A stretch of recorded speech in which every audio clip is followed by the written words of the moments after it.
Glória a Deus. Já? Começou o câmbio? Esperar os irmãos entrar aí. Já tá rolando? Já tá aparecendo?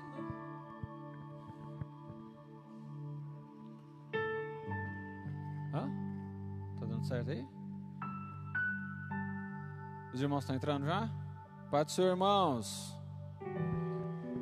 Glória a Deus. Vai compartilhando, a gente vai dar um tempinho para você ir compartilhando agora, tá?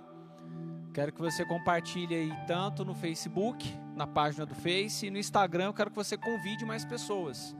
Convide aí para participar da nossa live, que hoje a palavra vai ser quente, igual diz aí um pastor amigo meu, tá? Vai ser forte hoje o Brasil. Então o negócio é o seguinte, convida aí, compartilha aí na página do Facebook da nossa igreja, Assembleia de Deus Ministério Manaim. Tá rolando um áudio legal aí, eu quero que vocês participem aí para vocês poderem opinar, para vocês poderem comentar se tá bom o áudio, se tá ruim, se precisa aumentar o microfone, o que precisa fazer aqui para melhorar, tá? Então a gente tá dando esse tempinho para vocês se estabilizarem para a gente começar já a palavra, ok? Pastor, vai ter louvor hoje? Não vai ter louvor. Você vai cantar aí na sua cozinha, no seu banheiro, e a gente vai pregar aqui hoje, tá bom? Então é o tempinho que você tem para você compartilhar. Então vai compartilhando aí no Facebook e vai marcando a sua família, vai marcando a família da sua namorada, do seu esposo, tio, padrinho, todo mundo aí para você participar da palavra que vai ser ministrada hoje aqui pela nossa pastora Juliana, tá? Vai ser um bate-papo, vocês vão mandar mensagens, vocês vão mandar perguntas também, se vocês quiserem, qualquer dúvida que vocês tiverem, vocês vão participar. Os irmãos estão percebendo aí que, graças a Deus, Deus está dando vitória em relação a algumas coisas aqui no nosso estado, em relação às igrejas. Os irmãos viram aí que já foi liberado os cultos, com algumas restrições, com alguns cuidados, não é?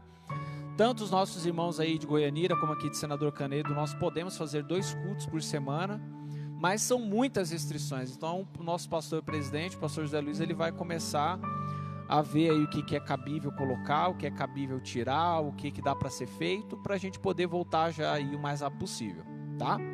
Então, os irmãos, entrem em contato com a nossa pastora Eleida, qualquer coisa. Nós já estamos aqui preparando o templo para receber os irmãos, tudo da devida forma, do devido jeito, e Deus vai dando vitória para as nossas vidas, tá? E vai compartilhando, eu espero que vocês estejam compartilhando, eu espero que vocês não estejam me enganando, deixando eu falar sozinho aqui, tá certo?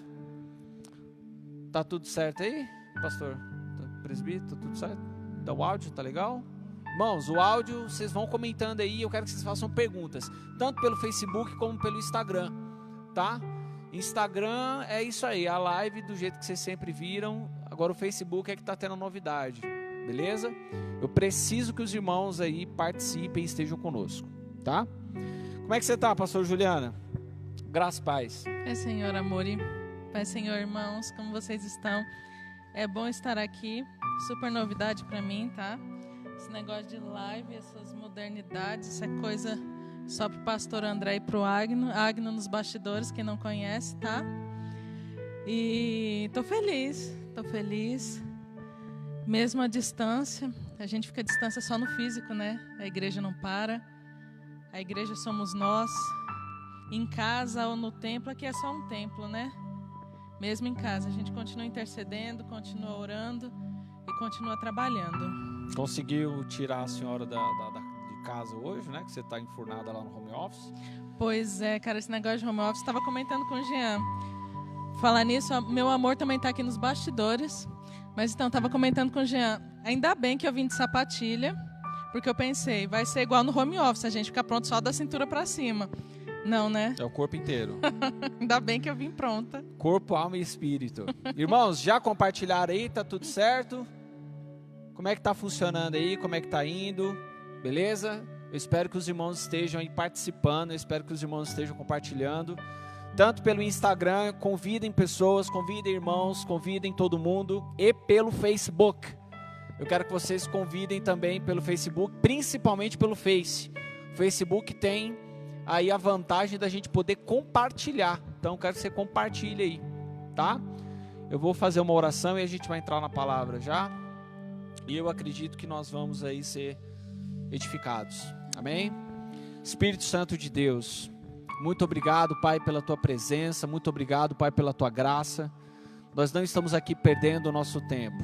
Nós estamos aqui, Senhor, para edificar a Sua igreja como nós estamos sendo edificados na nossa intimidade. O alimento que o Senhor tem nos dado é o que nós vamos passar para o Seu povo. É uma forma, Senhor amado, que muitas pessoas entendem como mecânica, mas para nós estamos usando a tecnologia para nos aproximar, para fazer da forma que dá, do jeito que a gente pode. Nós sabemos, Pai, que em breve nós voltaremos a estar juntos, e eu glorifico ao Senhor, porque em espírito nós estamos juntos.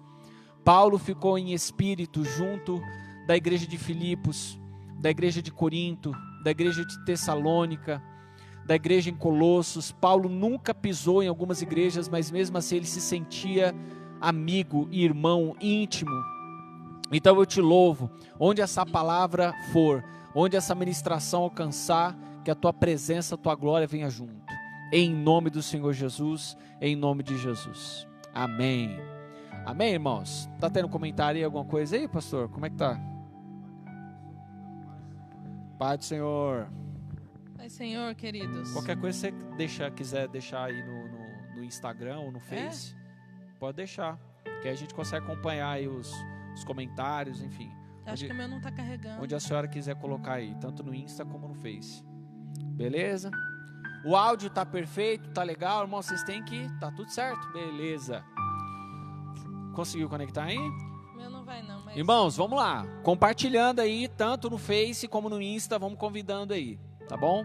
Vamos ministrar agora aqui a palavra. Pastor, o que você vai falar com a gente hoje aí?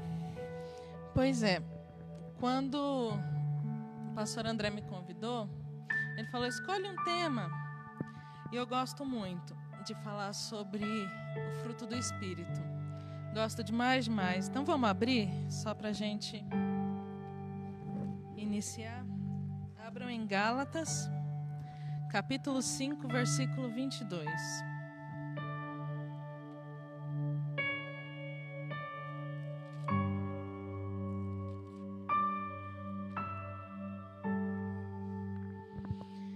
Gálatas capítulo 5, versículo 22.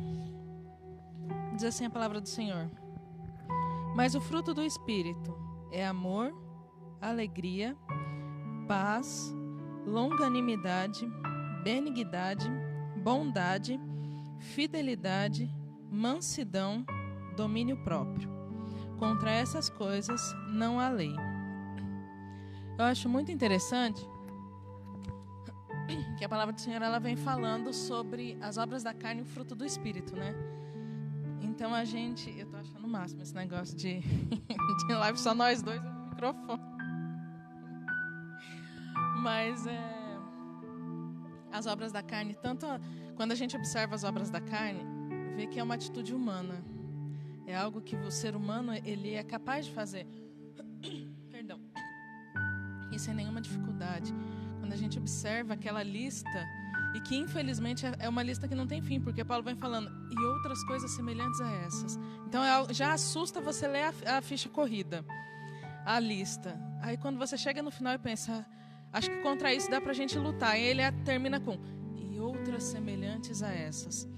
Então quando você vai analisar uma a uma, você vê que são atitudes que às vezes a gente não encontra dificuldade em praticar. É algo muito fácil até, não é nem simples, mas algo fácil. Aí você vai para o fruto do Espírito e você vê que é algo praticável também. Às vezes a gente vê pessoas falando, não é possível o ser humano praticar, o ser humano viver o fruto do Espírito. Mas é possível. Quando a gente começa a ler a palavra do Senhor, quando a gente começa a tentar buscar entender a palavra do Senhor, a gente vê que nós somos como um bom terreno para o Senhor. O Senhor vem falando, o Senhor Jesus ele vem falando sobre essa parábola também do semeador. E nós somos de fato um bom terreno para o Senhor, ou um mau terreno, depende do terreno, depende da pessoa. Mas independente, nós somos um terreno, aonde a palavra ela vem, ela pode até não entrar, como o primeiro terreno na parábola do semeador. Ela fica ali, parada, ela não tem acesso à terra. Mas independente se você é aquela terra, ou se você é a terra boa, que ela vem frutificando, que ela vem espalhando, você é uma terra, aonde você tem acesso à palavra. E hoje mais do que nunca, né? Essa quarentena, o que tem de crente é brincadeira, né? Até quem não é crente agora é crente por moda. Porque o que a gente mais vê em rede social é um versículo citado, é uma pregação espalhada, é uma pregação, uma conversa às vezes, uma live. Hoje todo mundo agora tem a tecnologia. Então hoje, graças a Deus, está sendo usado para isso. Mas, como eu estava falando, a palavra ela vem em acesso. Você tem o acesso à palavra. E a palavra ela é uma semente. E quando você vai ver o fruto do Espírito, você vê que ela é o fruto do próprio Deus em você, a semente do Espírito Santo em você. E aquela semente, nós somos uma árvore. Quando aquela semente ela entra dentro de você e ela tem espaço, ela tem profundidade, você vira uma árvore, você começa a frutificar. E quando você frutifica, o interessante é que nenhuma árvore se alimenta de si próprio. Ninguém vê a árvore se alimentando de si. Ninguém vê alguém falando assim, não, mas aqueles frutos são necessários para que a existência da árvore venha a ser. Não. A árvore vai ser árvore com fruto ou sem fruto. Ou seja, o fruto não alimenta ela. Então, por que do fruto? Para que a gente possa alimentar aos outros. A dinâmica da salvação é um por todos. Jesus se entrega por todos nós. A dinâmica do reino é da mesma forma. Nós trabalhamos por todos. A dinâmica do fruto do Espírito e a dinâmica dos dons espirituais é dessa forma. É um por todos. É uma árvore alimentando outros. Quando a gente vai para a parábola do semeador, a gente vê que uma semente ela foi para 30, para 60, para 100 e assim vai. Uma única semente conseguiu alimentar 100 pessoas. Uma única semente alimentou de 30 a 100 pessoas, uma única árvore. E o interessante é que a árvore tem as suas estações, mas independente das estações, vão ter estações em que ela vai alimentar. E o fruto do Espírito, o interessante do fruto do Espírito é quando você vai estudar sobre ele, sobre o significado de cada um deles. E você vê que de fato é isso. Nós somos uma árvore que alimenta outras pessoas através da semente que o Espírito Santo já plantou em nós. Aí quando você vê o significado de cada gominho desse fruto, é um único fruto, é tão lindo que é um único fruto com vários sabores. Você come uma maçã, ela tem gosto de maçã. Você come uma banana, ela tem gosto de banana. Mas você come do fruto do Espírito, ele tem vários sabores. É maravilhoso. Se você quiser conversar comigo, viu? Me falaram que era compartilhado. Eu estou ouvindo ela, né, irmão? Vocês estão ouvindo também? É gracioso o ensino da palavra. Quando você vai ver, eu tenho... Mais próximo aqui, senão... Eu tenho no meu celular uma Bíblia com tradução hebraica e grega. Certo. Sou apaixonada por ela. E quando você vai ver o significado de cada palavra, o significado de cada gominho desse fruto, cada sabor do fruto do Espírito, é lindo. Por exemplo, o amor. Esse amor, ele vem trazendo a tradução ágape. E a gente sabe que na Bíblia tem a palavra amor, mas ela é aplicada em vários sentidos. Vem o amor fraternal, o amor de homem para mulher, enfim. E tem o amor ágape. E a gente vê, quando você vai estudar, ele é muito generalizado com o amor agapau. E na verdade não. O amor agapau e o amor ágape é quase um só. Quase, mas ele é quase.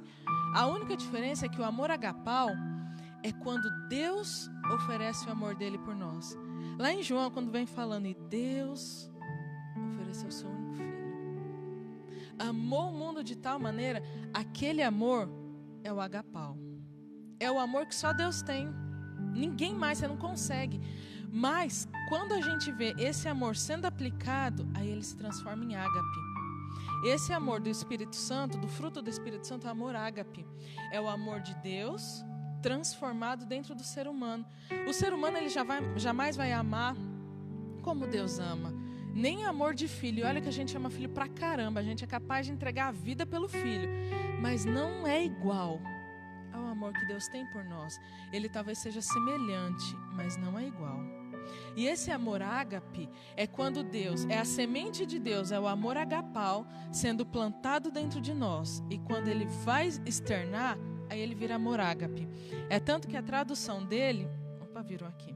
A tradução dele é amor fraterno. É banquete de amor. É quando você oferta. Às vezes a gente vê e aprende. Eu aprendi a fazer isso. Mas às vezes a gente vê muito, ou aprende, igual eu falei, a orar. Senhor, eu preciso do fruto do Espírito. Mas na verdade a gente não precisa do fruto do Espírito. Porque a semente já está dentro de nós. O que a gente precisa é frutificar. Então esse amor, quando ele começa a ser trabalhado, aí nós oferecemos um banquete de amor. É o mesmo amor que Paulo vem citando em Coríntios 13. O amor, ele é benevolente, ele é paciente. E é uma lista longa, que você olha também e fala, não é possível. Mas quando você entende a semente sendo trabalhada dentro de você, você diz, não só é possível, como eu consigo e vou. É o mesmo amor, é a mesma palavra. Quando você vai ver as aplicações das palavras na Bíblia, você vê que a mesma palavra ela é usada em vários trechos. E outras palavras também é usada. Por exemplo, o amor ele é usado em vários trechos com outros sentidos. Mas essa palavra ágape, ela é usada no fruto do Espírito, ela é usada em Coríntios 13. E uma lista também bem longa. Mas quando você vai ver, ela só é usada quando o homem precisa externar o amor que Deus já plantou dentro dele. Isso é maravilhoso. A gente consegue, a gente precisa entender que o amor que Deus teve por mim, que o amor que Deus tem por mim, que Ele não iniciou no sacrifício de Cristo, Ele iniciou na criação. Então esse amor que foi iniciado na criação, que é aplicado todos os dias por Deus, ele precisa ser frutificado na minha vida. Não é o amor que eu decido ter, eu amo quem eu quero amar. Não, é o amor que é semelhante ao amor que Deus tem por nós. A gente tem quanto tempo para eu estar falando desse jeito? Muito tempo. Porque se me deixar, amigo, a gente faz vigília. Tá tendo alguma pergunta aí? Ó, irmãos, perguntem, tá? Qualquer pergunta que vocês quiserem fazer, tanto pelo Facebook como pelo Instagram, vocês podem comentar aí que o nosso presbítero Agno, ele tá vendo, o pastor Jean tá vendo aqui também. A gente tá tentando conectar Os bastidores tá top, irmãos. A gente tá tentando pegar aqui o telefone da pastora Juliana para conectar, pra gente também ir acompanhando os comentários dos irmãos, e aí a gente consegue ver, tá? Então vocês estão vendo que é muito rico esse negócio do fruto do Espírito, né? Esse assunto do fruto do Espírito, ele é muito rico. Tanto que foi um trimestre inteiro da gente trabalhando aqui na Escola Dominical somente sobre o fruto do Espírito. E eu acredito que os irmãos aí que são fãs da pastora Juliana estão loucos para poder fazer perguntas. Então perguntem. É um momento que a gente está muito tempo sem ter uma escola dominical, sem ter um culto de ensino. Ajuda, vamos conversar, vamos compartilhar. Compartilhe. Compartilhar é cristão, tá? Então compartilhe o Instagram, compartilhe o Face, beleza? O que eu acho legal é um assunto que eu gosto de abordar, que é o Espírito Santo em si. Então quando você trabalha com o Espírito Santo, o tema do Espírito Santo, você vai trabalhar o poder, os dons, o fruto e a presença. Então você vai trabalhar essas 4 perfeições, né, essas 4 ações do Espírito. Porque o apóstolo Paulo chama o Espírito de ministro, lá em 2 Coríntios 3, né? A palavra ministro, ela é latina e ela vem do grego diáconos. E a palavra diáconos é servo. Então, eu sou servo. Então, a palavra ministro e servo é a mesma coisa. Então, esses caras que falam, eu sou ministro do evangelho, é só garçom. É só um garçom de luxo. Então, às vezes a pessoa, quando ela estuda um pouco essas questões de etimologia, que é uma coisa que eu gosto muito de estudar, acaba descobrindo a real do que Cristo quer fazer, né? Então, a gente é servo. Quando o apóstolo Paulo ele usa a palavra que frutos as obras da carne, e ele vai fazer o contraste do fruto do Espírito, que é do versículo 19 ao versículo 21 de Gálatas, capítulo 5, Gálatas 5, 19 até o 21, é uma lista enorme de obras da carne. E o apóstolo Paulo ele usa 2 palavras em específico quando fala de carne. Ele usa a palavra sarx e a palavra soma. Então a palavra soma é corpo. Então quando a gente fala de corpo, a gente está falando disso aqui, né?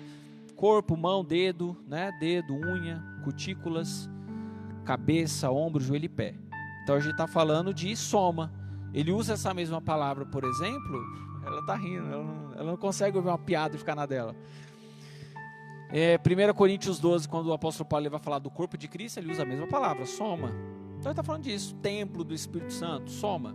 Agora sarx, quando a palavra fala sarx, Quando ele usa essa palavra, principalmente em Romanos, ele usa muito essa palavra, sarx, está falando das obras da carne, está falando da carnalidade, do poder da carne, vaidade, soberba, arrogância, porfia, facção, inveja, briga, contenda, dissensão, tudo, prostituição, orgias, tudo o que é obra da carne, ele usa a palavra sarx. Então a gente precisa até muitas das vezes fazer com que essas duas palavras sejam distintas. Soma é uma coisa, sarx é outra. Quando o apóstolo Paulo fala de corpo, ele está falando de uma coisa. Quando a palavra de Deus, tanto que ele usa lá em 1 Tessalonicenses 4, que eu acredito que só já tenha lido esse texto, que ele fala para a gente manter o nosso vaso em santificação. Então ele está falando da soma, está falando do nosso corpo, né? E aí muita gente quando vai ler, por exemplo, a senhora usa muito essa metáfora do fruto, usando o agro, né? O agro. Eu já uso essa metáfora do business, do negócio. Fruto é resultado do trabalho. Lógico, a gente pode usar o fruto como o agro, né? Melancia, mexerica. Eu uso muito a questão do que pode comer, mas eu uso muito a palavra no sentido fruto, eu uso a palavra do processo, resultado, o trabalhar do Espírito em mim. E o resultado desse trabalho é quando ele começa a desenvolver essas características de Cristo em mim. Então eu preciso estar à cara do Pai. Uma coisa que nós pentecostais temos em comum com os reformados é que nós acreditamos que toda pessoa que aceita Jesus, ela é batizada no Espírito Santo. Então o Espírito Santo ele passa a morar em nós. Quando fala de batismo, está falando disso. Ele mora em nós, ele faz morada em nós, ele cumpre o que está lá em João 14, 23, né? Faremos morada em vós. Então ele mora na gente. Então a partir do momento que ele mora na gente, faz um processo da regeneração, quando a gente nasce de novo. Então a gente precisa estar à cara do Pai, né? O Gabriel é a cara do Jean, do pastor Jean. A Radassa é a cara do presbítero Agno. E por aí vai. É a cara do Pai. Então a gente precisa ter a cara do Pai. Nessa transformação, nesse processo que o Espírito Santo opera, é que a gente começa a ter a característica do nosso Deus, do nosso Pai poderoso. E aí ele começa a desenvolver essas 9 características distintas que o ser humano muitas das vezes nasce com ele. Porque tem muita gente que é amoroso, é benigno, é bondoso. Só que sem o Espírito Santo você não tem a plenitude, a totalidade. Então tem gente que é amorosa, mas não é bondosa. É possível? É. Eu sou amoroso seletivo, só com os meus familiares. Por exemplo, essa palavra caridade, ela vem de uma tradução caris, né? Então caris é amor também, no grego. E aí vem a palavra caridade, no grego ou no latim, caridade. Então, Jesus, ele vem fazer, o Espírito Santo vem fazer isso quando ele nos batiza, quando o Espírito Santo passa a fazer morada em nós, que isso é lindo, você imaginar que Deus Todo-Poderoso está morando em você, quando ele passa a morar em nós, que ele começa a fazer o trabalho, a limpar a casa, aí ele começa a ter os resultados desse poder, né? É aquilo que eu sempre digo aqui quando eu ministro de vez em quando, que Deus ele não tem preferidos, ele tem íntimos. Então Deus ele não tem preferidos, ele tem íntimos. E é essa intimidade com o Espírito Santo que a gente precisa buscar. É quando esses frutos são trabalhados, né? Quando essas características aqui são trabalhadas em nós. Então, por isso que a Bíblia diz que a santificação ele é um processo contínuo até a volta de Cristo. Então você aceita Jesus, você não se torna santo. Você precisa decorrer todos os dias a santificação da parte de Deus para que você possa adquirir aí a cara do Pai. E eu acho interessante aqui no versículo 23 ele termina dizendo assim: contra essas coisas não há lei. Então a lei ela limita, né? A lei ela te dá um limite. Quando ele fala que essas coisas não há lei, ele está falando o amor não tem limite, a bondade não tem limite, a paciência não tem limite, a amabilidade não tem limite, a fidelidade não tem limite. Então contra essas coisas não há limite, não há lei. E o capítulo 5 quase todo a gente vai ver expressões do Espírito Santo, do Paulo falando assim do Espírito Santo: andai em espírito, não é? andai no Espírito, seja dominado pelo Espírito, fique no Espírito. Então a gente vê que quando o fruto do Espírito ele é desenvolvido em nós, nós começamos a andar do jeito que o Espírito quer. Aí é que a gente começa a ver que o Espírito Santo realmente está morando em nós. É ou não é? Então, amém, irmão? Vocês estão começando a digitar os trem também aí? Estão começando a perguntar? Como é que é? Parada? Nada até agora? Mas estão tomando posse da palavra pelo menos, né, gente? Né, pastor Juliana? Vamos lá, então. E falando só um pouquinho, bem raso, né? Para não fazer vigília, de um pouquinho de cada um desses sabores, é muito gostoso. Eu amo demais a palavra do Senhor, e estudar sobre é melhor ainda. E é igual, por exemplo, a alegria. A gente vê que a alegria é um desses sabores do fruto do Espírito. E o interessante é que você fala assim, não, mas eu sou alegre. Alegria e felicidade são duas coisas muito distintas. E é bonito quando a gente vê a alegria do Senhor no ser humano. É igual em Esdras, agora eu não lembro se é capítulo 8 ou capítulo 10, mas enfim, leiam o livro inteiro. Quando a gente vê em Esdras, quando a turma volta do cativeiro e a palavra do Senhor é lida, e os levitas estão ali traduzindo a palavra para o povo, espalhados no povo. Olha, a palavra vem falando isso, a palavra vem falando aquilo. Aí eles estão felizes, mas quando eles começam a ouvir a palavra do Senhor, eles entram em uma tristeza profunda. Eu imagino que o pensamento é, agora a gente está na merda. Era para ser desse jeito? Olha o jeito que a gente está. Acabou com tudo, não adiantou nada voltar. Aí às vezes vai falando, peraí, gente, bora festar. Porque a alegria do Senhor é a nossa força. E quando a gente vai estudar essa alegria, não é só uma felicidade corriqueira, mas é aquela alegria. A alegria do Senhor é a nossa força. E essa força, a força que a alegria do Senhor nos proporciona, não é a força física. E louvado seja Deus por isso, porque senão eu estaria muito na merda. E não é aquela força motivacional. Igual eu costumo usar a expressão, usar o exemplo de uma mãe, né? Que uma mãe é muito fraca, mas quando se trata de defender um filho, mexeu com a fera errada. Porque ela arruma força de um exército. Mas também não é a força motivacional. Mas é uma força que te impulsiona a acreditar que as coisas vão melhorar. Tem um filósofo chamado Spinoza que ele fala que a alegria é a potência de agir. É o que te dá tranquilidade, é o que te traz a convicção de que Deus está trabalhando, de que Deus está agindo. E essa força é o que faz você encarar as coisas de uma forma diferente, encarar as dificuldades de uma forma diferente. Então a alegria do Senhor, quando ela é plantada dentro de nós, aí a tradução dessa alegria no fruto do Espírito, ela vem dizendo que é quando você é o prazer de outra pessoa. É quando você se torna a alegria de outra pessoa. Isso é maravilhoso. Não é quando eu busco estar alegre. Não é quando eu busco nem essa alegria que Deus já plantou em mim, eu não estou achando. Mas é quando eu me torno essa alegria para alguém. É quando alguém encontra em mim um motivo para ser alegre dessa forma. É quando ele encontra um pedaço de Deus em mim. E isso é maravilhoso. Essa alegria é tremenda.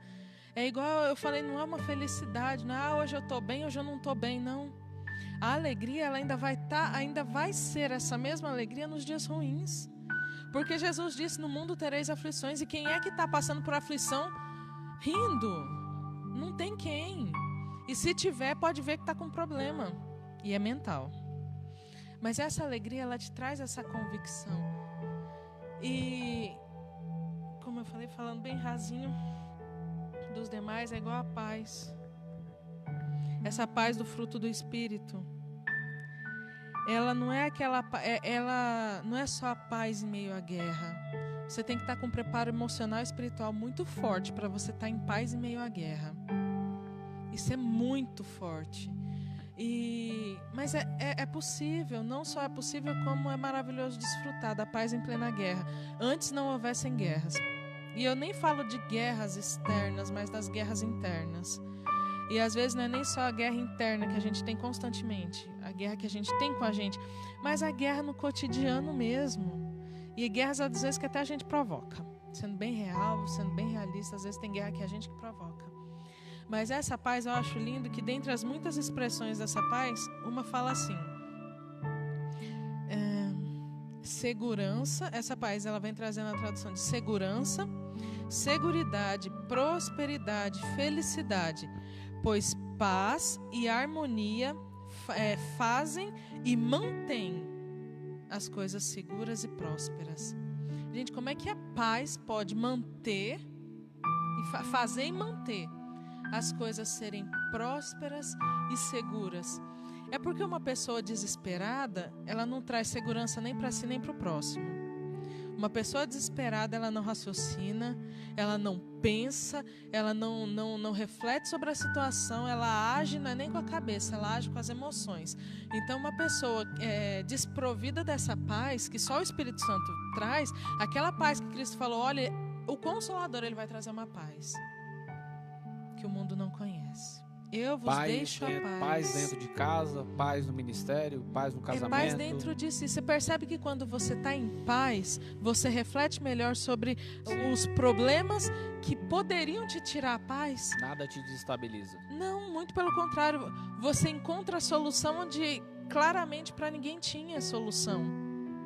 Porque essa paz ela traz a prosperidade e a harmonia. E ela não só traz, como ela mantém. Ou seja, você é o agente que Deus usa para trazer a prosperidade e a harmonia. E a segurança. A segurança que a sua casa precisa, Deus usa você como agente através da semente que Ele plantou dentro de você. Porque quando você está seguro, quando você está tranquilo, você não se apavora com o cotidiano. Porque o cotidiano, ainda mais hoje, né? Quando Abacuque vem falando, ainda que falte A, B, C e D, a gente está na época da falta do A, B, C e D, com essa quarentena, com essa situação financeira no mundo, o Brasil enfrentando essa crise. Então, parece que agora chegou a hora da galera que estava cantando aí, ainda que a figueira não floresça, agora está na hora de pôr em ação. Concordo. Então, se você leu Abacuque ou se você cantou essa música, é melhor pôr em prática agora. Agora é o momento, é verdade. E quando você está provido, quando você tem a consciência, quando você tem o trabalhar dessa paz, você tem a segurança de que Deus está trabalhando. E você não só tem ela dentro de você, como você começa a alimentar as pessoas ao seu redor, onde quer que você esteja. Então, quem não tem paz, acaba tendo paz com você. Sim, uma das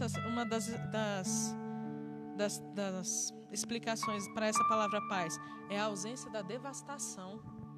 Gente, isso é magnânimo. Você terá a ausência da devastação. Fato, a devastação é real. É algo, às vezes, até palpável. Mas você terá a ausência dela quando ela é existente, é algo inexplicável. Mas o Espírito Santo, quando ele processa amor, gozo, paz, né, em nós, ele processa, quando ele começa a fabricar isso, né, estimular a gente a ter esse fruto, ele acaba fazendo com que a gente passe por situações que a gente precisa fazer esse fruto frutificar. Eu costumo falar que isso aí é algo que eu vou tirar, eu vou pedir conta quando eu estiver no céu, está na minha lista, e perguntar, precisava? Não bastava só explicar, a gente tinha que ir para a prática, não bastava ficar na teoria, mas é a prática que nos amadurece, né? Então ele vai te colocar em situações que você precisa amar, ele vai te colocar em situações que você precisa ser alegre. Será a alegria de outro. Ele vai te colocar em situações que você vai ter que ter paz e não atribular os outros, porque essa é a grande sacada. Você ter paz e não atribular ninguém, não é? Porque quando você tem paz, você consegue transmitir isso. As pessoas, elas querem estar com você. Ou não, também, porque as pessoas têm suas preferências. Mas quando você tem paz, você não piora tudo. As coisas estão daquela forma quando você traz a paz de Deus, igual está lá em Efésios 4, né? A paz que excede o entendimento. A paz que excede a racionalidade. A paz que é aquilo que a senhora comentou no início. Que a pessoa ela se pergunta, como é que você está em guerra e consegue ficar em paz? Né? negócio que você falou é interessante. Você não piora as coisas. A gente tem que entender que a gente não é agente neutro. Não existe o neutro na história. Ou você piora ou você melhora. Então, se você tem a convicção de que ou você piora ou você melhora, o fato de você estar em silêncio não quer dizer que você está fazendo alguma coisa. Muito pelo contrário. A palavra do Senhor diz mesmo que o fato de você não fazer o bem, você pode até não estar fazendo mal, mas o fato de você não estar fazendo bem, você já está fazendo mal. 1 João, verdade. Então você precisa mudar a história, você precisa mudar o ambiente, mudar a situação. Agora a forma que você muda é que vai fazer, é o X da questão. Não, né? mas às vezes você não consegue nem mudar, porque tem situações que são imutáveis, algumas. Tem situações que são imutáveis. Mas só o fato de você não conseguir, você não piorar, já é um ótimo microfone. Já mulher. é um bom exercício. Isso. Já você, só o fato de você não piorar as coisas já é maravilhoso. Aí você vai adentrar mais aqui: caridade, né, amor, alegria, paz, a longanimidade. Eu queria falar da longanimidade. Fale. É isso mesmo, eu estou fazendo ditado aqui para a senhora. A A longanimidade paciência. é a mesma palavra. Essa longanimidade, ela é linda, que não é só a paciência. A gente tem a mania de diminuir as coisas. A gente lê a Bíblia, lê de forma rasa, Sim. não se aprofunda, acha que o mar tá bonito e fica ali contemplando o mar. Mas não tem coragem, ou não tem disposição, ou não sei o que falta para poder pular e entrar e ver que lá embaixo é muito mais bonito que o raso. Sabe, a palavra ela é bonita quando você está lendo, mas quando você invade esse mar, e você até esquece que lá em cima estava bonito. E a longanimidade, ela traz isso. Ela não é o ter paciência, o ser paciente, não. Ela vem uma das traduções, uma das explicações para a palavra longanimidade, ela é a lentidão em punir pecados. É a mesma palavra usada em Atos, é a mesma palavra usada em 1 Pedro, quando Pedro vem falando que Deus foi longânimo enquanto Noé construía a arca. Aí quando você vai entender, eu levei um tempão para entender essa passagem, entender a questão da construção da arca, por que Deus estava sendo longânimo na construção da arca, e ele vem falando, é aquela história, todo texto sem contexto, ele é pretexto para heresia, né? Então você fica só ali no texto, você realmente não entende, mas quando você vai lendo o contexto, então Pedro vem falando, Deus foi longânimo durante a construção da arca. Aí o próximo versículo vem falando, mas só entraram 8. Aí quando você vai não só associando, porque fica só nas nossas palavras, mas quando você vai vendo a questão do significado das palavras, a aplicação das palavras, quando essa palavra é aplicada nos outros textos, você vê que durante a construção da arca, existia uma expectativa até com Deus, não é porque Deus é onisciente, onipresente.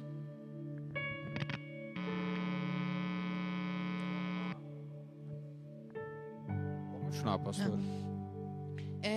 Existia uma expectativa em que mais de 8 pessoas entrassem na arca. E Deus fala, ele foi longânimo. Pedro fala, Deus foi longânimo durante a construção da arca, mas só entraram 8. É a mesma palavra aplicada, ou seja, durante essa construção existiu a bondade de Deus. Deus teve paciência com o ser humano. E quando vem a aplicação disso para o fruto do Espírito, quando essa semente é plantada, então como é que eu vou aplicar isso? É quando o miserável vem te atentar, e mesmo assim, você é longânimo em punir pecados. Tem muito crente raso que hoje vai orando e falando, ai de quem tocar no ungido, que Deus cobre isso, que não sei o quê. Não, gente, não é isso que Deus ensina. Deus nem ensina a cobrança. Deus vem falando que a justiça é dele, que a vingança é dele, porque ele sabe os moldes disso, não somos nós. Então, qual que é a nossa aplicação? Como é que isso vem sendo aplicado nas nossas vidas? Quando a gente tem essa disposição na lentidão em punir pecados, é quando a gente olha para si mesmo. Gente, eu não nasci num berço crente, e louvado seja Deus que hoje eu estou aqui. Se fosse considerar a minha vida até o dia de hoje, eu não vou nem falar de quando eu me converti, mas até o dia de hoje, eu jamais seria digna de ser chamada de filha. E Deus não me tem por criação, Ele me tem por filha. E quando a gente vê quando eu vejo o que Ele fez, faz e ainda vai fazer pela minha vida, eu entendo que essa lentidão de pecado é isso, é eu praticar o que já foi praticado na minha vida. Qual que eu perguntei? Espera aí. Não, tá mostrando sim.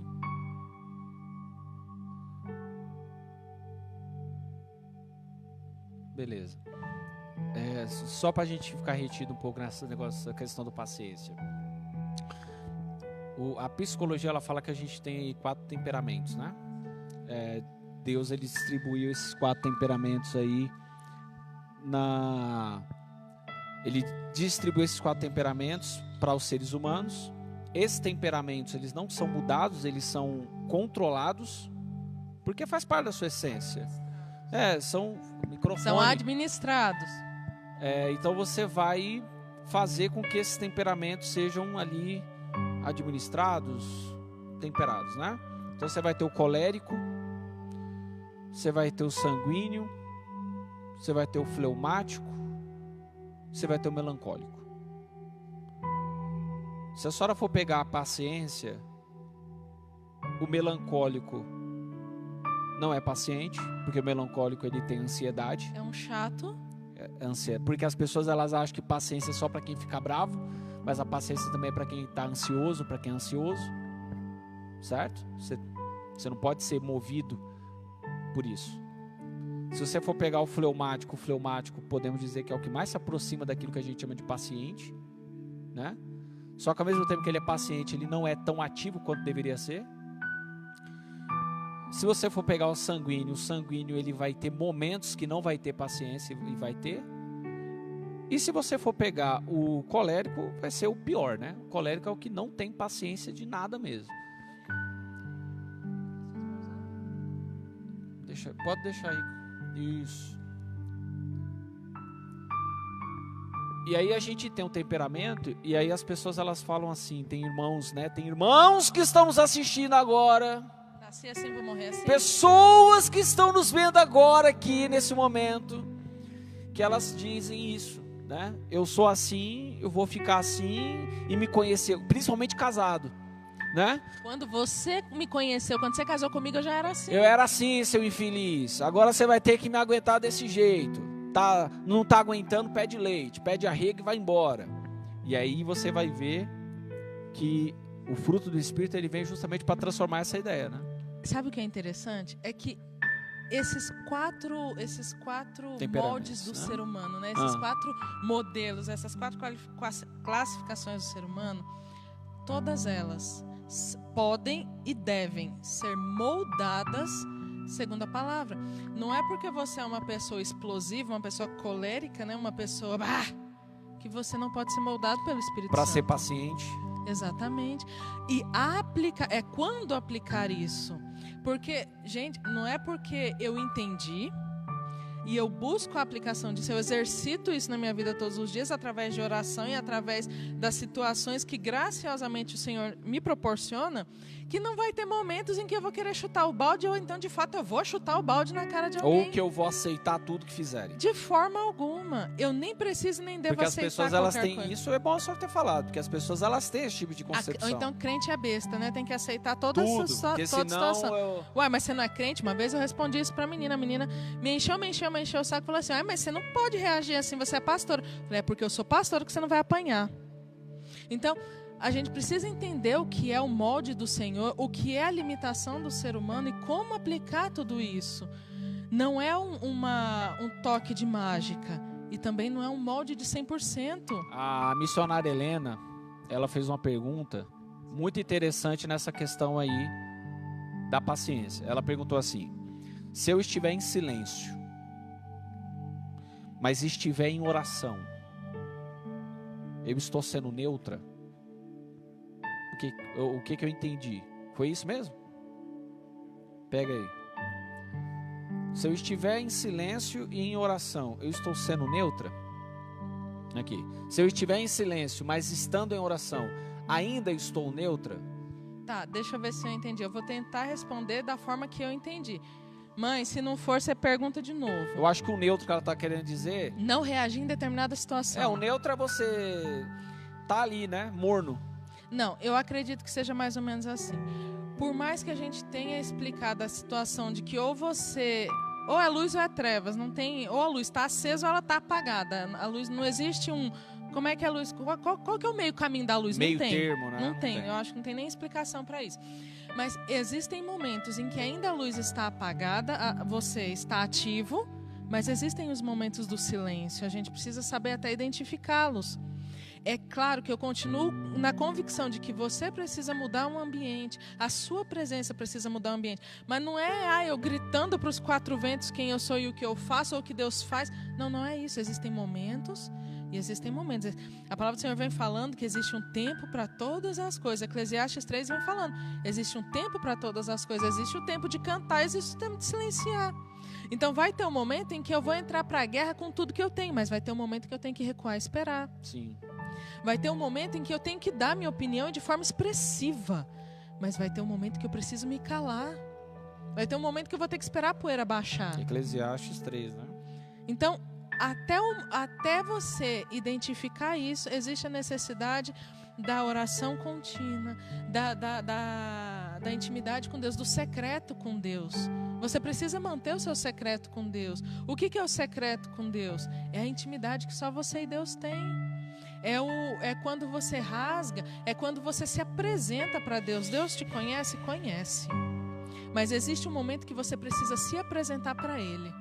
Não presto, pequei e o pior, quis fazer, preciso de correção. Então, mas a oração, eu acredito que a pessoa, quando ela está esperando em oração, né? É um momento de silêncio? Não, a oração, ela é uma força ativa. Você está fazendo algo. Sim, mas assim, essa pergunta, será que foi isso? É, mais ou menos isso. Eu acredito que quando você ora, você também está fazendo alguma coisa. Claro. Você só não está fazendo em relação à situação ali em si diretamente, mas você está colocando a situação na mão daquele que pode fazer alguma coisa. Porque Então, também precisa de força para isso. Porque você largar no altar é o mais difícil.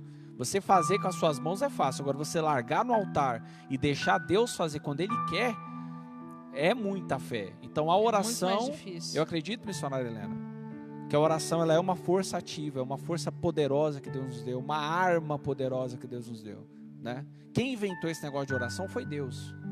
Então, Deus ele se responsabiliza por aquilo que Ele cria. Então, eu acredito que a oração ela é uma força ativa, né? E aí você passa para a longanimidade, depois você vem... Eu acho até que a nossa hora já rolou. Não, benignidade. Tá tudo certo aí? Tá tranquilo, vamos embora. A benignidade, ela é bem semelhante à bondade, mas qual que é a diferença das duas? É que a benignidade... Deixa eu ver, peraí, se eu abrir aqui a palavra certa. Ele usa Ele usa uma expressão da amabilidade, né? Sim, mas a benignidade, ela vem falando da questão da moral. Enquanto a bondade, ela vem falando do caráter, ela vem falando da integridade. É como se uma fosse a ação da outra. É mais ou menos assim. É quando você não decide ser bom. É quando a sua natureza é boa. É uma questão interna, uma questão de moral. A questão da moral é quando você decide, que é a benignidade, mas a questão da integridade, que é a questão da bondade, é quando já está dentro de você. É quando é algo que você nem luta contra. A sua natureza é aquela. E quando você tem a regeneração, igual você estava explicando anteriormente, você é uma nova criatura. Você pode até ser classificado em daquelas 4 classificações que você trouxe. Aqueles 4 grupos que o ser humano, que a psicologia tenta encaixar o ser humano. Mas ainda assim, existe uma natureza divina dentro de você. Sim. E essa natureza divina que externa. É Deus dentro de você. É você agindo segundo o molde dele. É você trazendo a bondade que só ele poderia expressar. A amabilidade eu vejo de uma forma diferente. Eu acho que não é nem diferente, é para complementar mesmo o que a senhora falou. Como é que você vê? É a habilidade de você conseguir se relacionar com qualquer tipo de pessoa. Mas quando você tem A amabilidade, a benignidade, ela vai te trazer essa habilidade, né? De você conseguir se relacionar com pessoas que gritam, com pessoas que falam baixo, com pessoas que são muito pacientes, com pessoas que são introvertidas, extrovertidas. Você vai ter essa habilidade de conseguir Tanto que você vê que a igreja primitiva, tanto no capítulo 2, capítulo 3, capítulo 4, que ali o Lucas, né, o doutor, ele vai fixar no capítulo 2, capítulo 3, capítulo 4, essas questões da igreja, né? Então ele vai trazer isso. O doutor Lucas, ele vai trazer essa questão da igreja ela ter a comunhão, a koinonia. Então quando você fala da koinonia, da comunhão, você vai falar dessa habilidade de você conseguir, porque a igreja ela é um corpo, igual diz o apóstolo Paulo lá em 1 Coríntios 12, que é um corpo diferente de tudo. Então aqui você, dentro da igreja, você vê todo tipo de pessoa, você enxerga todo tipo de pessoa, você vê todo tipo de pessoa, você é obrigado a congregar com as pessoas, até que você não vai muito bem ali, mas quando você tem o fruto do Espírito, não existe mais isso. Aí é que tá. Existe a necessidade e a inexistência. Igual você falou, a questão do relacionar-se é uma necessidade. A gente vê, inclusive, na questão bíblica e vê orientações, né? Vê o próprio Jesus falando, o próprio Senhor Jesus falando, ame uns aos outros, né? Ame o teu próximo como a si mesmo. A gente vê Paulo falando,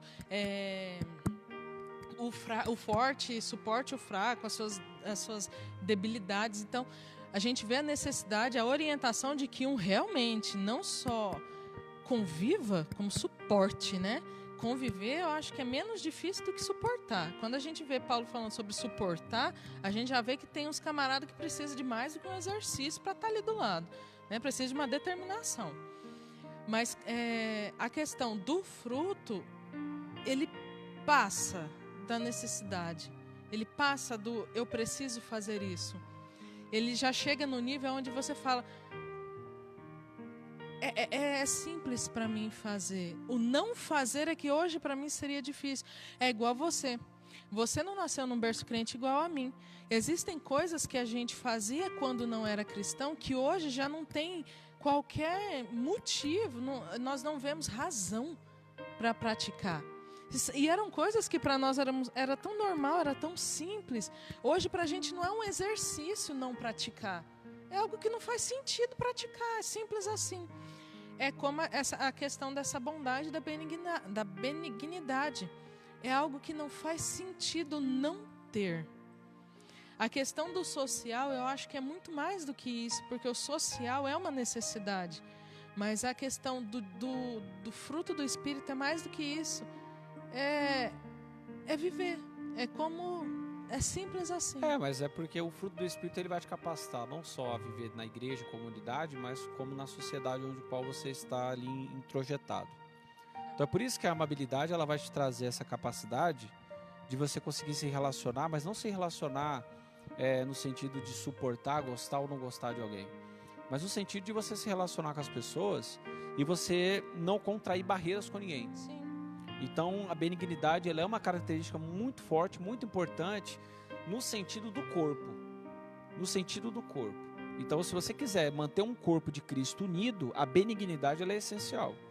Não só todos os outros, mas a benignidade ela é essencial para que você mantenha essa comunhão, essa koinonia, né? Essa questão de você não ter... Tem crente que tem ranço um do outro. Tem irmão que ele faz a panelinha dele. Então, assim... Todas essas características que estão colocadas aqui na obra da carne, a amabilidade, eu acredito que ela é um fruto, é uma característica que eu gosto muito. E eu luto muito.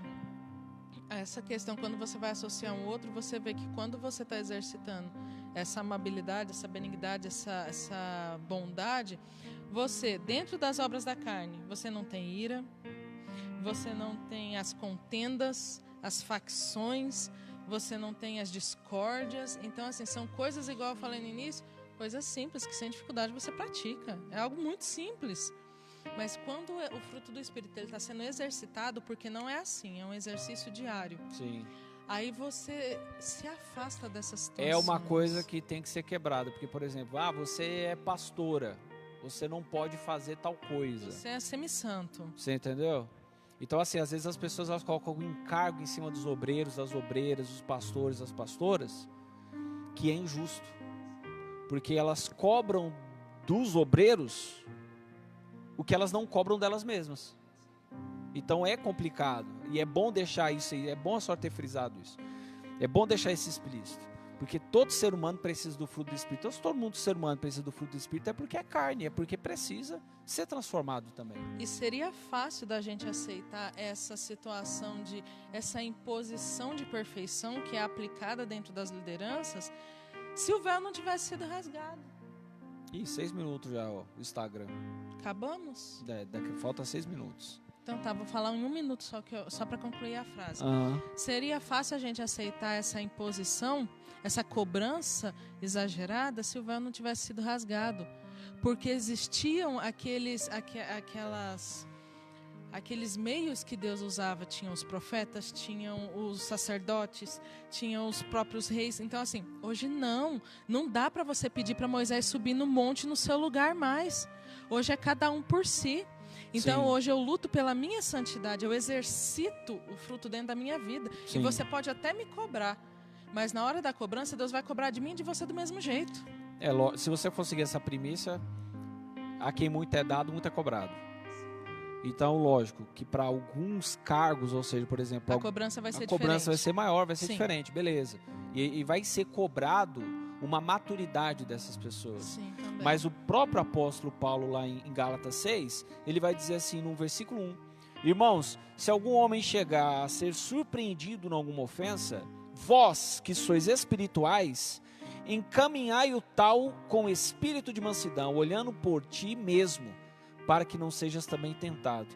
Então, depois que ele vai falar tudo do fruto do Espírito, ele joga a responsabilidade para a igreja.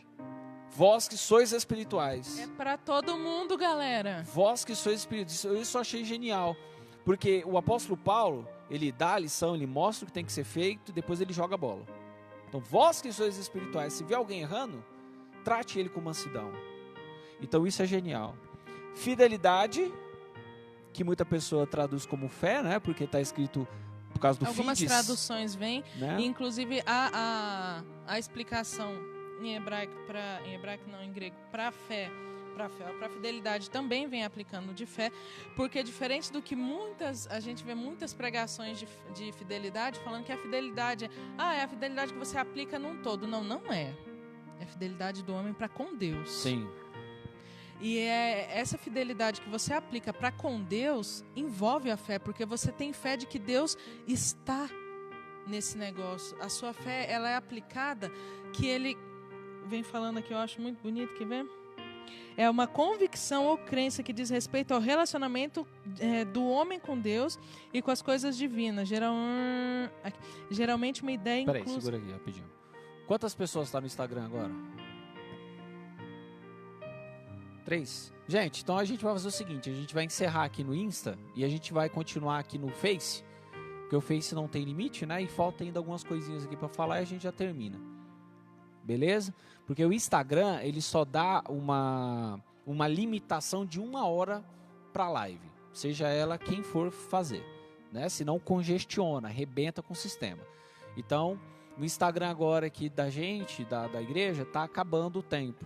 Então, o que você vai fazer? Você vai entrar lá na nossa página do Facebook. Lá o som está perfeito. A transmissão também está perfeita. E aí a gente vai pedir o quê? Entra agora lá no Facebook da igreja. Tá? Assembleia de Deus, Ministério Manaim. Lá no Facebook. Só digitar isso que a gente está online lá agora. A gente está na live lá agora, nesse momento. Então, sai agora do Insta.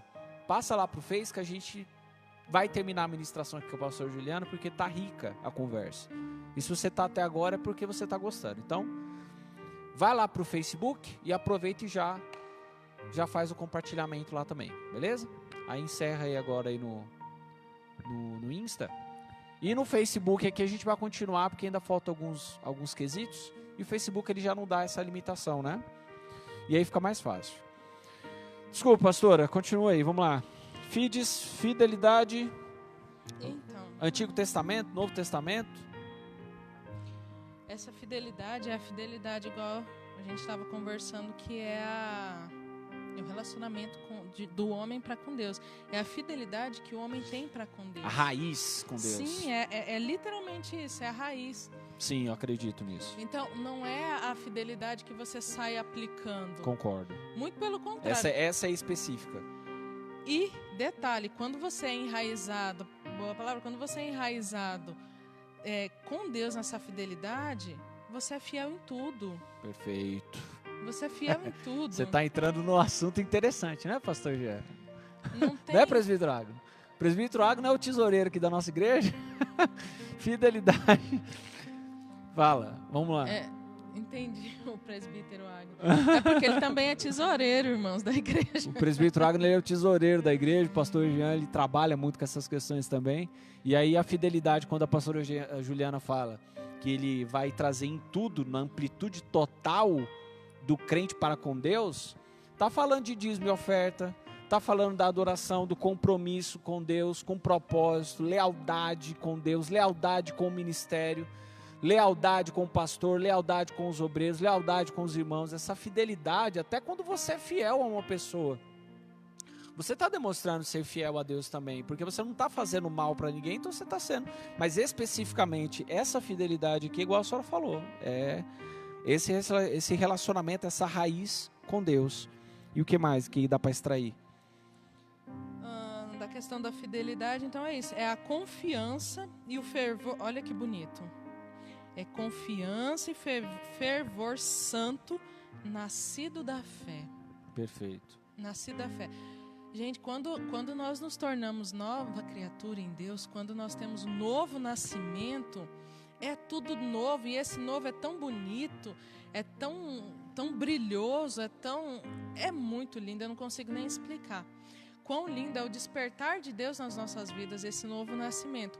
E a questão, para finalizar, a questão da fidelidade, ela sim, porque quando você entende que Deus está no governo da sua vida, você entende que toda a sua vida, ela envolve Deus.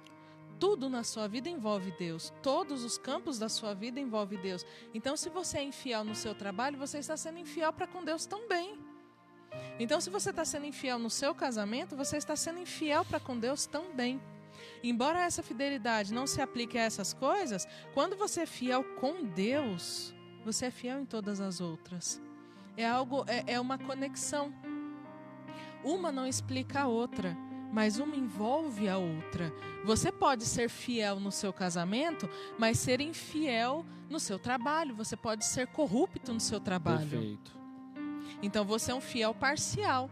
Mas quando você é fiel com Deus, perfeito, dificilmente você vai ser um fiel parcial. E isso que a gente comenta até para os jovens, né, antes deles casarem, deles encontrarem um parceiro ou uma parceira que seja fiel a Deus. Sim. Se a pessoa for fiel a Deus, ela conseguirá ser fiel a você.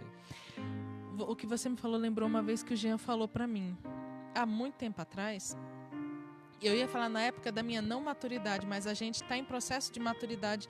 Nós nunca seremos maduros o suficiente, né? Perfeito. Nós precisamos amadurecer a todos os momentos. Perfeito. Mas em um dos meus momentos, hoje, graças a Deus, eu sou liberta disso, mas nos meus momentos de neura, eu era uma pessoa muito ciumenta. Você tinha ciúmes do pastor Jean? Rasgado. Ô, delícia! Irmãs, e aí, irmãs que estão nos assistindo agora, vocês têm ciúme dos seus esposos também? Como é que tá o negócio aí? Vocês matam? Como é que é? Hã? Não, agora que você falou de ciúme, deixa eu te contar essa. Eu tava assistindo, eu gosto muito de conversar com as pessoas sobre casamento, e teve um amigo meu que tava falando comigo, que... A mulher dele, ele tinha tantos ciúmes dele que ela não deixava ele ir no banheiro com o celular. Você acredita? E aí ele disse que teve um dia que ele demorou. Porque tem dia que a gente entra no trono, né, irmãos? E a gente toma posse do reinado. Esquece do tempo. E ele demorou tanto que ela mandou ele tirar foto do que ele fez lá para provar que ele estava lá aquele tempo todo fazendo o que ele disse que estava fazendo. E eu tô falando algo sério, eu não tô mentindo. Ele falou que ela obrigou ele a tirar foto e mandar para ela no WhatsApp para provar mesmo. Por que ela não invadiu o banheiro? Né, ela queria ver lá o trabalho, a obra, né? A obra que a gente admira, que a gente faz. Ela mandou, ou ciúmes, ou a neura dessa mulher. Doença. E aí a sua neura, com o pastor Jean, chegava deixa eu explicar. A esse ponto? Não. Mesmo porque você já conviveu com a gente, então você sabe que banheiro não tem porta lá em casa. Perfeito. Então eu invadiria, se fosse o caso. Mas aí é banheiro. E aí, como é que é? Então, conta aí. Sabe quando que eu parei de... Irmãs, presta atenção nesse testemunho que a pastora Juliana vai contar agora, por favor. Quando que eu parei de ter ciúme do Jean? Na verdade, amor, não parei de ter ciúme, parei de ser doente. Quando que eu parei com essa obsessão? Perdeu a neura. Isso, parei da obsessão. Perfeito. Quando eu não lembro por que eu estava enchendo o saco, eu lembro só da resposta. Ele falou assim, mulher, eu não olharia para nenhuma outra mulher, não é por sua causa, é porque eu não faria isso contra Deus. Nunca mais. Nunca mais. Aquele dia eu fui liberta. Porque quando ele falou, eu não faria isso, não é por sua causa, mas é porque eu não faria. Pensei, uau, esse homem realmente ama mais a Deus do que a mim? Tô tranquila. Porque ele não pecaria contra Deus. Então, por causa... Gente, isso é maravilhoso. Então, é por isso que eu falo, a fidelidade. Quando você é fiel para com Deus, dificilmente você vai ser parcial com as outras coisas. É aquilo que eu falo para minha esposa, por exemplo. Eu já conversei com ela sobre isso um dia. Homens mais bonitos do que eu existem. Não é que vai existir. Ele falta falar poucos, mas existem. Existem alguns aí perdidos pelo mundo. Existem, né? Franceses, né? Belgas, suecos. Existem homens mais bonitos do que eu. E existem mulheres mais bonitas do que ela. E que cruzam o meu caminho. E homens mais bonitos do que eu que cruzam o caminho dela. Isso é fato. Se a gente for abrir brecha para cada coisa que aconteceu, para cada situação que aconteceu na nossa vida de alguém que aparentemente seja melhor, vai deixar de ser brecha para ser janela. Você entendeu? Então assim, para ser portal de boi, né? Aquele negócio onde os boi passam, porteira de boi. Então assim, isso é fato. A gente não pode ser hipócrita de dizer, você é a mais... Não, ela é a maravilhosa para mim, na minha vida. Ela completa. O pastor Jean completa. Homem mais bonito que o pastor Jean tem vários. Isso aí não precisa nem cruzar o Atlântico. Não, amor, é inveja. O homem mais bonito que ele tem. Mulheres mais bonitas que a senhora, pelo amor de Deus, tem também. Mas o que acontece é o seguinte: essa fidelidade com Deus é aquela fidelidade de José, né? Em Gênesis 39. É aquela fidelidade de José. Aquilo ali, para mim, aquele capítulo é sensacional. É muito interessante isso. Fides, fidelidade, fé, depois vem aí a mansidão.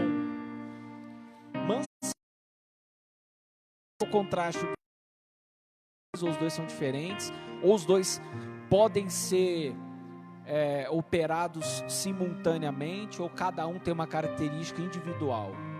Tipo, eu tenho uma temperança, não preciso da mansidão. Ou eu tenho uma mansidão, não preciso da temperança. Como é que a senhora vê esses dois? Essa duplinha. A temperança, na sua tradução, ela é temperança? A mansidão, depois vem temperança, né? Que é o domínio próprio. Não. Elas são totalmente distintas uma da outra. Mas totalmente distintas. A mansidão seria o quê? A mansidão, eu tenho a ligeira impressão de que tá só nós dois. Será que tem alguém assistindo a gente? Tem gente assistindo a gente aí? Tem alguém assistindo a gente aí? Nós dois. Ou é só eu e ela que tá falando aqui igual uns bocó? Gente, se vocês estão aí, por favor, se vocês estão gostando, dá um like, diz amém, assim, amém, beleza? E também compartilha, poxa. Ajuda a gente, varoa, canela de fogo, pentecostal, ungido de Jeová, princesa do Senhor, escolhido do Deus Todo-Poderoso. Compartilha, demais da conta. Vamos lá, mansidão seria o quê? A mansidão, ela vem trazendo aquela humildade. E não é... As pessoas acham que... Ou ela tá ligada à pobreza... Subserviência. Ou ela tá ligada à pobreza, ou ela tá ligada à idiotice. Né? Ou então é a ideia idiota de que crente é besta. É tudo idiota, é tudo trouxa, é tudo bobão.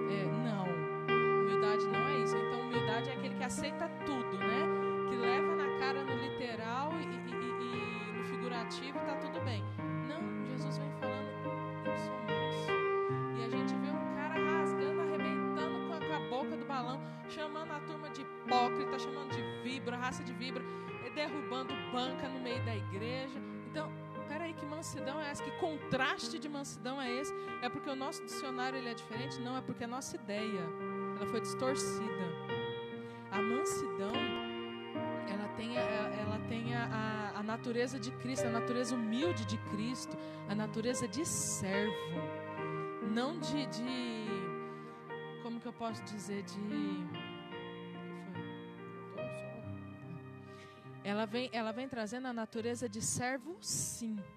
Mas quando a gente vê a servidão que Cristo vinha trazendo, porque Cristo vinha trazendo, ele vem como servo.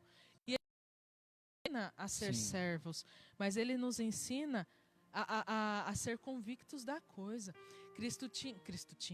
Cristo vem mostrando um compromisso com Deus. E esse compromisso, ele não era negociável. E essa humildade, ela vem com esse não negociar. Porque você é manso, você é tranquilo, você é sereno, mas as suas convicções não são negociáveis. Os seus princípios, eles não são negociáveis. E essa ideia distorcida de humildade, que você tolera tudo, que você aceita tudo, ele negocia os seus princípios. Ele negocia quem você é. Aquilo que você muito tolera vai dizer para as pessoas a forma que você quer ser tratado. É isso que eu falei um dia para um colega meu.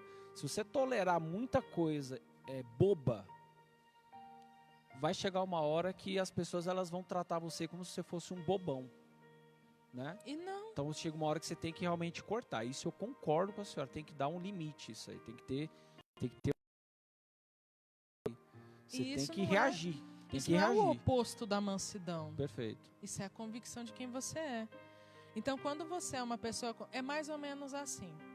Você é convicto com determinados assuntos. Me diz um assunto, literalmente, que você é convicto. Deixa eu ver, por exemplo. Seu estado civil. Você é convicto do seu estado civil. Seu estado civil é negociável? Um dos pontos do seu estado civil, ele é negociável. Mas existem princípios em que você se dispõe a ser negociado. Por exemplo, uma norma da empresa, eu fui mandada embora. Teve uma situação que eu fui mandada embora de uma empresa porque eu não aceitei fazer tal coisa, uma determinada coisa, que era algo tão simples, mas fugia um princípio meu. E eu fui mandada embora. Sabe aquela história? Não rolou nem a oração pentecostal, né? Tocou no ungido, não foi tocado, foi mandado embora. Mas a mansidão, ela traz sim a tranquilidade, ela traz a gentileza, ela traz como você lida com a situação. Então a negociação que a senhora fala é a flexibilidade de você ceder em algumas coisas que... Sim, nós não somos flexíveis. É aquilo que eu estava conversando com um dia, que eu estava lembrando de um conselho que um pastor amigo meu, o meu pai na fé me deu. Tem conselhos que a gente recebe, que a gente guarda e a gente não pratica, e depois de muitos anos a gente vai entender o porquê que aquele conselho veio, né? E esse pastor amigo meu, ele falou para mim, depois de muitos anos eu fui lembrar disso, que ele falou assim para mim: André, meu filho, né? Ele chamava de filho. Não, tirando. O pastor tá aqui, ó, agilizando aqui. A pressão começou, vamos embora. Para se vingar da escola dominical. Aí ele falava assim, escolha suas guerras, né? Então escolha suas guerras. E aí, porque se você entrar em todas as guerras que vier contra você, você não vai ter forças para lutar as guerras que realmente devem ser batalhadas. Então escolha suas guerras. Isso foi um dos conselhos mais sábios que eu recebi na minha vida, e eu guardei na gaveta, e depois de muito tempo que eu fui entender. É muito interessante esse conselho, porque ele se aplica lá em Efésios, na armadura espiritual. Porque Paulo, depois que ele lista a armadura espiritual, ele fala: e ore porque você precisa se manter firme no dia da vitória. E no dia da vitória também. Sabe por quê? Porque vai ter uma hora que a guerra vai passar. E como é que você vai estar quando passar? Se você ficar com todas as guerras, E você vai morrer em uma delas, você não vai nem sobreviver para... E aí a gente fica entrando, realmente, a mansidão ela vai te impedir de entrar em guerras desnecessárias. Em guerras desnecessárias. E aí, só para finalizar com o domínio próprio, o domínio próprio ele é muito distorcido igual a fidelidade. Vamos jogar tudo no balaio, né? Vamos abranger a fidelidade. Não. Do mesmo jeito que a gente viu que a fidelidade não pode ser coletivo, não pode ser generalizada, o domínio próprio também. Muito pelo contrário. O domínio próprio, especial, ele vem falando de uma única coisa. É sobre os seus desejos sexuais, é sobre seus apetites sexuais. É você dominar eu ia tentar usar outra palavra e ia ficar feio. Vamos ficar só com seus desejos sexuais. E a gente não vê muita pregação sobre isso, não vê muito ensino sobre isso. Ou não estão preparadas para pregar, ou porque acham que é muito feio falar sobre isso. Mas a palavra do Senhor vem falando que é algo que você precisa tomar cuidado. Jesus vem falando, olha, se você olhar para a mulher do outro, só de olhar, ninguém nem viu que você olhou. Você fez assim, ninguém nem percebeu. Se você for bem distraído, não, se você disfarçar bem, ninguém nem viu que você olhou. É que a igreja ela tem um costume de você... ela tem um costume de resolver problemas ao invés de prevenir problemas. Não, o Senhor Jesus vai falando que você tem que prevenir. Ela prefere resolver uma traição do que prevenir isso. E se você é ensinado antes, você não passa pela tentação. Quando Jesus vem ensinando a gente a orar, ele vem falando sobre as tentações, ele vem falando que o Senhor me ajude nas minhas tentações. E a gente não vê a turma falando de tentação, às vezes porque é até vergonha. Eu conheço pessoas que não oram sobre as suas tentações porque é vergonha diante de Deus. Peraí, se Deus não resolver, ninguém mais vai. Ninguém mais vai. O pastor Márcio Valadão fala que tentações que não são... Como é que ele diz? Tentações que não são confessadas... Aliás, tentações que não são conhecidas, elas vão ser confessadas. Serão pecados confessados. Pois é. E quando... Tentação evolui para o pecado. Sim. E aqui a palavra do Senhor vem falando que um dos frutos do Espírito é você saber lidar com isso. E todo ser humano tem a sua tentação, seja ela de forma sexual ou não. Ainda assim, ainda que a sua tentação não seja essa, ela pode vir a ser. Então, um dos frutos do Espírito é você já estar atento a isso. É você já estar precavido a isso. É você já estar exercitado em relação a isso. É igual você estava comentando, homens e mulheres vão passar, e o pior é quando eles não só passam, quando eles decidem sentar. Aí é que o trem fica feio. Então você precisa saber lidar com aquela situação. E mascarar não é uma das situações. Mascarar não é uma das opções. Mas é lidar com ela. É confessar ela. É entender que ela existe. E externar para Deus. Mas confessar para quem? Para Deus e para alguma pessoa que possa te ajudar. Aí é que está a parada, né? Quem pode te ajudar? Porque para Deus é maravilhoso. Deus, ele ouve cada lorota minha. Sensacional. A questão, pastora, que é uma vibe que eu tenho pegado muito esses dias e esses últimos tempos, é falar sobre depressão. Eu tenho conversado muito sobre depressão. E a gente tem conversado muito sobre casamento também. E as pessoas, elas têm medo de confessar e seguir aquilo que está escrito lá em Tiago 5, né? Orai uns pelos outros, confessai as vossas culpas uns para os outros, para que possais ser sarados. Tiago 5,16. Então, quando você pega esse versículo, ele é muito lindo na teoria. Só que quando você pega esse versículo na prática, as pessoas elas se escandalizam muito fácil.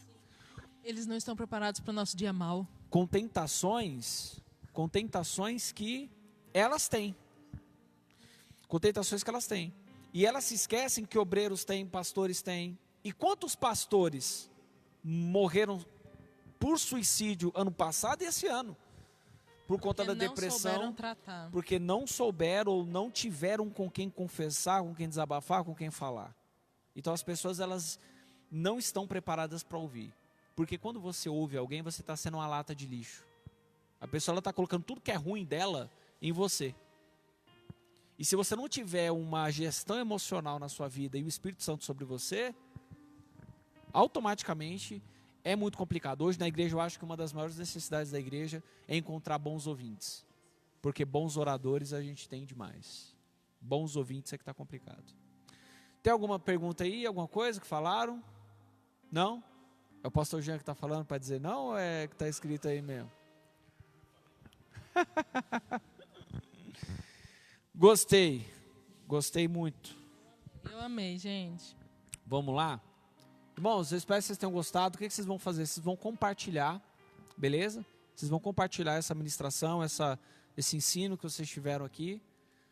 Quem sabe um dia a gente tem aí uma questão dessa na escola dominical, pegar um ensino em dupla, eu acho muito proveitoso. Então agora os irmãos vão aguardar a nossa pastora, o nosso pastor dar as diretrizes em relação aos cultos, o que vai acontecer esse domingo, como vai acontecer, de que forma, de que jeito, quais são os parâmetros. Esperem, tá? Não se alardem, e vai dar certo em nome de Jesus. Os irmãos gostaram? Espero que os irmãos tenham gostado. Se gostaram, comenta aí, compartilha. A senhora gostou, pastora? Amei. Que bom. A pastora Juliana ela vai estar orando pela gente, para a gente encerrar. E eu espero vocês aí. A gente vai ver como é que vai ficar essas lives, se a gente vai continuar fazendo, como é que vai ser. Mas eu espero que os irmãos tenham gostado. Amém? Pastora? Acabei de falar para o menino, na hora que eu estou sem oxigênio, estou com falta de ar. Vamos lá. Senhor nosso Deus, nosso Pai. Pai, muito obrigado. Agradeço Jesus, por essa rica oportunidade. Eu agradeço grandemente por essa oportunidade, porque eu pude receber da tua palavra e eu pude oferecer da tua palavra. Eu agradeço pela vida do pastor André, pelo presbítero Agno, pelo pastor Jean que estão aqui para nos ajudar a trazer a tua palavra para todo aquele que pôde participar. Eu coloco agora a vida dele nas tuas mãos. Que o Senhor possa guiá-lo, que o Senhor possa frutificar na vida de cada um deles e que não seja, Senhor, uma mera palavra, mas que seja uma palavra ministrada, que vai ser, Senhor, trabalhada e aplicada na vida de todos os que puderam fazer parte disso, que puderam ouvir e que a sua palavra alcance todos que precisarem. Te agradecemos em teu nome amado, Jesus, e dai-nos, Senhor, mais oportunidades como essa, em nome de Jesus. Amém. Amém, queridos? Deus abençoe vocês e eu espero que vocês compartilhem, tá? Deus abençoe.